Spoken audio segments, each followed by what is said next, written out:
I think banking in general can be, at least opening a small business can be really intimidating. Yeah. It has never felt that way working with Bremer. Our business wouldn't exist without an SBA loan. Bremer swooped in, held us under their wing, and walked us through it. And we ended up getting everything we needed. Bremer sees us. I mean, like, really sees us. They're our cheerleaders behind closed doors, and who knew it was going to be our bankers? I know, right? It's Not Your Fault is a podcast for parents, caregivers, and young people navigating the world and its challenges. Here's your host, Brandon Jones. Greetings, everyone, and welcome back to another installment of It Is Not Your Fault, a teen mental health podcast. I'm your host, Brandon Jones, and on today's episode, we are talking about the power of community-based therapy in adolescent mental health. Many of you may not be familiar with community-based therapy. It is something that's been around for quite some time. In fact, the school of therapeutic discipline that I come from, Adolescent therapy, from the perspective or thought process of Alfred Adler, was a big proponent of community-based mental health. And I would say it's taken many different forms and focuses over the years. But one of the things that has definitely come up when it comes to community-based mental health is the benefits that and the values and the assets that communities have and how that can contribute to the mental and emotional well-being of individuals. We often hear about it from a more diversity, equity, inclusion perspective. So when we look at communities of color and their well-being and how to implement different practices, community-based mental health or community-based therapy is one of the things that's often associated with that. Now, things you may have heard of that come from a community-based lens or scope are things like healing circles. Some would even say sweat lodges if you want to dive deep into like indigenous cultures and things of that nature. But there's other practices and things that are included in that. And I want to talk a little bit about some of those, just more higher level than niching down like that. Higher level, what community-based mental health is. And the reason for that is two reasons. One, I came across a report that came out a few months ago from the United Nations, actually. And the United Nations, in this article, they stated that 1 in 7 children and teens are impacted by mental health conditions, 1 in every 7. And this was a worldwide assessment. This wasn't just United States. So mental health is taking a global impact. It's having a global impact on the development of young people. So I think we are entering into a space where we can't avoid the mental health conversation. And I think in order to meet this global demand of 1 in 7 children struggling with the mental health disorder, is we're going to have to find out alternative ways of servicing these children in order to assist. And this is actually something that I address in my professional life. And I've been focusing a lot of my kind of career on of late, is like, how do we really tackle this issue of children's mental health where we don't have enough therapists, we don't have enough therapists of color. We know that talk therapy doesn't solve every mental health issue or strategy. What can we actually do? And currently, my discovery and answering that question has been we have to kind of take what I call a public health approach towards mental health and emotional health. And we have to start building healthy habits and well-being practices that are built within communities and families and individuals. That is the approach I believe can be most effective. And it's not just going to be talk therapy. It's not going to be psychiatry and medications. It's going to be a collective effort of people just trying to get better every day and just find healthy ways to address their needs. So that's one thing is, it's come out of this article of 1 in 7 children and teens are impacted by mental health conditions. The second thing is that, well, I guess I kind of did address the second thing already, but I'll talk about a little further, is that if everything is traumatic, if everything is mental health and a struggle, what does this say about the world? Are we just all crazy? Maybe that should have been the title of this actual episode. Are we all crazy? It's not just the kids, it's us. We're the problem. But there's something going on in our society where mental health is being strained. I don't know. I think culturally, we've gotten away from having moments of resiliency and fortitude and triumph, and being able to deal with adversity and moving through and beyond things. And we've gotten to a space and place of acceptance of despair, acceptance of adverse situations, acceptance of lack. And I think that there's a toll that has been put on society or societies where you just take it. You don't suck it up anymore. You don't move beyond it. You don't find ways to, connect and persevere. You just take your blow and you label yourself with it and you move on. And that I don't think that that's healthy. I came across a therapist, and she has a video that's going viral currently. I can't remember her name, but she was talking about how mental health has really become a crutch for a lot of people, and they've used it to not be active in making a difference in their lives. And man, that message of hers just resonated with me so heavily because I've been saying this stuff for years. And I've been kind of the contrarian therapist who's like, are you a therapist talking against therapy? It's like, no. I'm on this podcast every week and I talk about, one of my main solutions. I always give several different, strategies and solutions is talk to some professional. So I'm not against it, but I am against with what a lot of it has become, which is a lot of enabling of behaviors and not really helping people push through and solve those difficult, tough problems. That's what therapy was all about way back in the day. And I think that we as a field have gotten away from that a little bit. And we have to get back to holding people accountable and pushing people to break through as much as possible. There's nothing wrong with that. But I think we've kind of softened and we want to make sure that people feel good instead of function better. And that's one of the things that we have to do, especially when it comes to teens. Young people are very resilient, and I think if steered in the right direction and given the right level of encouragement and support, they can definitely get better. But this is a struggle. This is a struggle. 1 in 7 children and teens are having a mental health condition. That's a lot of our young people. That says a lot about the societies that we're in and what's happening, and also just where the state of the culture is. So I wanted to bring that to kind of highlight that in talking about community mental health because again, I don't think a lot of people know about this. I don't think a lot of people are familiar, and I think it is one of the approaches that we need to utilize to move forward. So let me tell you a little bit about the power of community-based therapy or community mental health in adolescent mental health. So in today's fast-paced world, adolescents face unprecedented mental health crisis. Anxiety, depression, and other emotional challenges have surged, exacerbated by social media, academic pressures, and lingering effects of COVID-19, the pandemic. Traditional one on one therapy, while effective, may not always be accessible or appealing to teens who thrive in peer support and culturally affirming environments. Community based therapy provides an innovative, holistic approach to addressing adolescent mental health by embedding support within familiar social networks and community spaces. Again, it's getting the community to step in and say, let's take better care of ourselves. Let's try different things so that we all collectively get better. So, what is it? What is community-based therapy?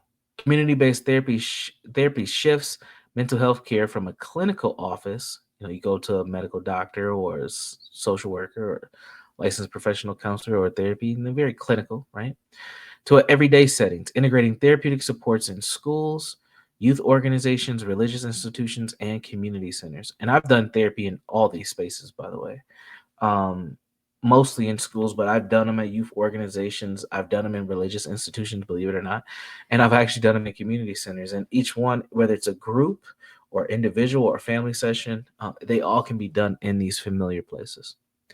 This model emphasizes collective healing, cultural competence, and accessibility, making mental health services more approachable for adolescents who may be hesitant to seek traditional therapy.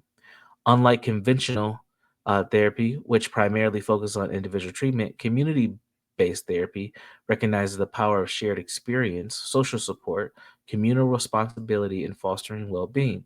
It often involves group counseling, peer mentorship, family engagement, and collaboration with local stakeholders to ensure holistic care.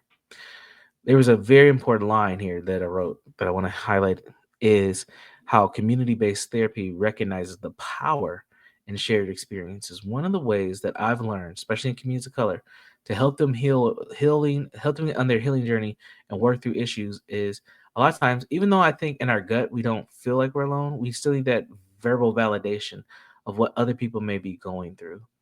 There's a level of significance there and belonging when we can connect with someone else's story. It gives us kind of a level of maybe empathy or just trust in that person who's telling a story, especially if we have a similar experience that connects with it. So it's a very, very interesting dynamic. Social support, again, we are humans, we're not robots. So we do need social support. We need folks around us to give us that energy, that time, that affirmation. So social support is very important. And then communal responsibility for fostering well-being. That's the one I think we struggle with as a nation. We're so polarized politically, economically, educationally. I mean, there's a lot of E's, right? We could even talk about social economic levels as well, that it's hard to have that communal responsibility for fostering well-being.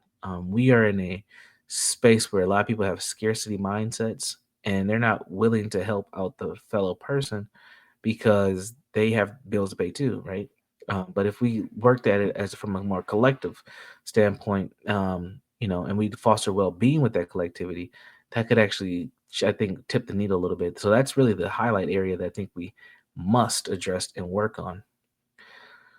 So I wanted to share some of the benefits of community-based approaches before we closed out, and then encourage you to seek out community-based therapy um, or mental health supports in your area. Sometimes they're in the form of an after-school program or with an agency or organization that's in your area.